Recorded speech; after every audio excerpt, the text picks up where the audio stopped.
बिस्मिल्लाहिर्रहमानिर्रहीम। आतिफ खान की जो हलाकत का मामला है, उस हवाले से हमने पहले से ही जब वीडियो वायरल होने से बहुत पहले हमने अपना जो कार्रवाई है उसका आगाज कर दिया था और फैमिली के साथ हम राब्ते में थे। आज आतिफ खान की वालदा, उनके दो मामू और चचा के साथ मेरी मुलाकात हुई और वो इंतहाई मुतमईन है पुलिस की कार्रवाई से, क्योंकि जैसे ही ये मामला रिपोर्ट हुआ था फौरी तौर पर 3 जो हमारे रिस्पॉन्सिबल कांस्टेबल्स हैं उनको इस मामले में सस्पेंड करके इंक्वायरी जो है वो स्टार्ट कर दी गई थी।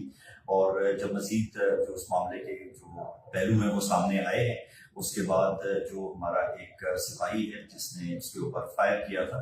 उसको गिरफ्तार कर लिया गया है और बेसिकली जो फैमिली है आतिफ खान की वो अपना स्टेटमेंट देंगे और उसके बाद जो है मजीद कानूनी कार्रवाई अमल में लाई जाएगी। हमारा डिस्ट्रिक्ट पुलिस मलीर और सिंध पुलिस का बहुत वाज़ेह मौक़िफ़ है इस हवाले से कि किसी भी किस्म की